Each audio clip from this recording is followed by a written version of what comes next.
حضرت علقمہ ایک صحابی تھے، اس دنیا سے جب رخصت فرمانے لگے، جلیل القدر صحابی جن کے بارے میں اور جن ذاتوں کے بارے میں کہا ہے رضی اللہ عنہم ورضوا عنہ، قرآن نے اعلان کیا ہے، علقمہ جب دنیا سے رخصت ہونے لگے تو ان کی زبان سے کلمہ شہادت جاری نہیں ہو رہا تھا۔ نوجوان سنیں، ہماری نونہال بچیاں بھی سنیں جو عاقلہ ہیں، بالغہ ہیں، ذرا اس فرمانے اور اس عمل نبی پر غور کریں۔ علقمہ صحابی دنیا سے رخصت ہو رہے ہیں، زبان سے کلمہ جاری نہیں ہوتا ہے۔ جانشان رسول نے خبر دی کہ یا رسول اللہ، آپ کا ایک عاشق اس دنیا سے رخصت ہو رہا ہے اور اس کی زبان سے کلمہ شہادت جاری نہیں ہوتا ہے۔ آقا نے فرمایا کہ پتہ کرو کہ اس کے ماں باپ زندہ ہیں یا نہیں۔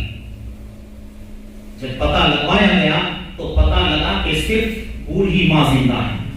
آقا نے فرمایا جاؤ اس بڑھیا سے کہہ دو اگر وہ میرے پاس آ سکتی ہیں تو آئیں یا میں خود ان کے پاس جاؤں۔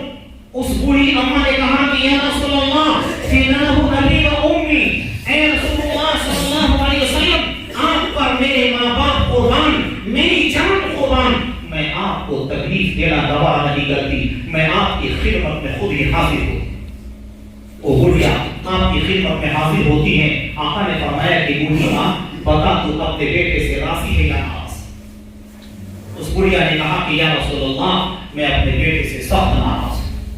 تہجد پڑھا کرتا ہے، نماز پڑھا کرتا، نماز کا صوم و صلات کا پابند، لیکن یہ میرے مقابلے میں اپنی بیوی کو ترجیح دے رہا ہے، اس لیے میں اس سے سخت ناراض ہوں۔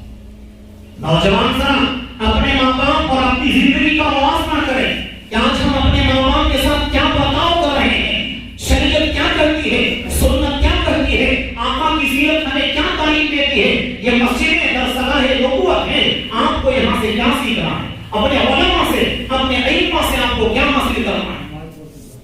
تو آقا صلی اللہ علیہ وسلم نے بڑھیا سے کہا تو بڑھیا نے کہا کہ میں اس کو نہیں معاف کر سکتی، مجھے بہت تکلیف پہنچی ہے اس بیٹے سے۔ آقا نے فرمایا بلال لکڑیاں جمع کرو اور آگ دہکا کر آگ کے شعلوں میں علقمہ کو زندہ جلا دو۔ بڑھیا نے سنا تو تھر تھر کانپنے لگی، کہنے لگی کہ یا رسول اللہ یہ میرا لخت جگر ہے، 9 مہینے تک جسے میں نے اپنے پیٹ کے اندر رکھا ہے اور جنگ کے وقت جن پریشانیوں کا سامنا میں نے کیا ہے میں جانتی ہوں۔ اس کی پیدائش کے بعد 2 سالوں تک میں نے سینے سے سلائے رکھا، دودھ پلایا، ساری صعوبتیں، کلفتیں، مصیبتیں ہم نے برداشت کی ہیں۔ آج میرے لخت جگر کو میرے سامنے، میری نظروں کے سامنے دہکتی ہوئی آگ میں جلایا جائے گا، میری ممتا کیسے گوارا کرے گی؟ آقا صلی اللہ علیہ وسلم نے فرمایا کہ بوڑھی ماں جب تو اپنے بیٹے کو اس دنیا کی آگ میں جلنا پسند نہیں کرتی ہے تو تیری نافرمانی کی بنیاد پر تیرا یہ بیٹا قبر کے عذاب میں مبتلا ہوگا، قبر کے اندر دہکتی ہوئی آگ میں جلے گا، مرنے کے بعد جہنم کے اندر جلے گا، قبر کے اندر جلے گا۔ تو کیسے برداشت کر سکتی ہے؟ میرے بزرگوں، قرآن کہتا ہے وَالضُّحَىٰ وَاللَّيْلِ إِذَا سَجَىٰ، میرے محبوب کے زلفوں کی سیاہی کی قسم جس کے صدقے میں رات کو ہم نے کالا بنایا، اور میرے محبوب کے چہرے کی تابانی کی قسم جس کے صدقے میں ہم نے چاند کو پیدا کیا، سورج کو روشنی بخشی اور دن کو اجالا پیدا کیا۔ یہ محبوب کا فرمان ہے کہ جس کے صدقے میں زمین بنی، آسمان بنا، ساری کائنات کا وجود آقا کے صدقے میں۔ کہیے صلی اللہ علیہ وسلم کہ محمد نہ ہوتے تو کچھ بھی نہ ہوتا، صلی اللہ علیہ وسلم۔ کہ زمین میں بھوچال پیدا ہو جائے گا، آسمان ٹوٹ جائے گا، ستارے اپنی جگہ سے ہٹ جائیں گے، آسمان اور زمین کے اندر تفاوت پیدا ہو جائے گا، لیکن خدا کی قسم نبی کے فرمان کے اندر ذرہ برابر بھی جھول نہیں آ سکتا ہے۔ نبی کے فرمان میں ذرہ برابر بھی جھوٹ کا شائبہ نہیں ہو سکتا ہے۔ نبی پاک صلی اللہ علیہ وسلم نے فرمایا کہ اپنے ماں باپ کا نافرمان دنیا کے اندر بھی عذاب میں مبتلا ہوتا ہے اور مرنے کے بعد بھی عذاب میں مبتلا ہوتا ہے۔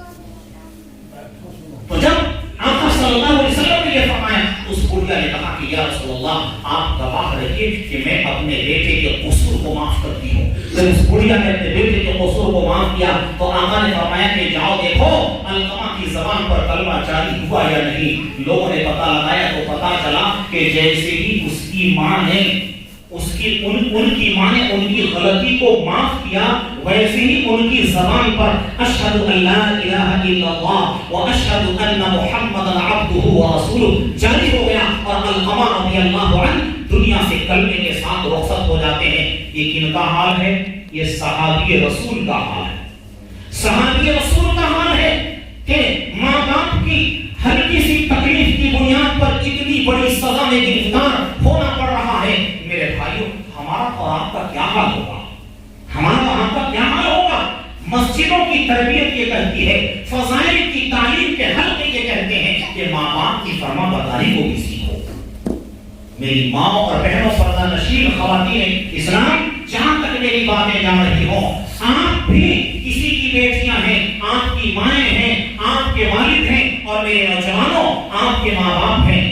بستر علالت پر تراح رہے ہیں, وہ سوچتے ہیں کہ کاش کہ میرا بیٹا میرے سامنے آتا اور کٹوری میں تیل لے کر جاتا, میرے سر پر تھوڑی سی مالش کر دیتا, میرے پیر کے تلوے پر تیل لگا دیتا.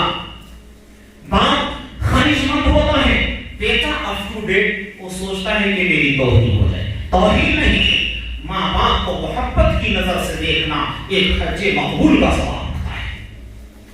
آج ہمارا معاشرہ نہ خاندانی کی بنیاد پر اور اللہ کے رسول صلی اللہ علیہ وسلم کی سیرتوں سے دور ہونے کی بنیاد پر تباہی کے دہانے پر جا چکا ہے. ان تمام گوشوں سے محنت کی ضرورت ہے. میں آپ کی رات کو اب بیجا استعمال نہیں کرنا چاہتا کیونکہ آپ بھی اکتا گئے ہوں گے, دور دراز کا سفر ہے, آقا کی باتیں ختم نہیں ہو سکتی ہیں.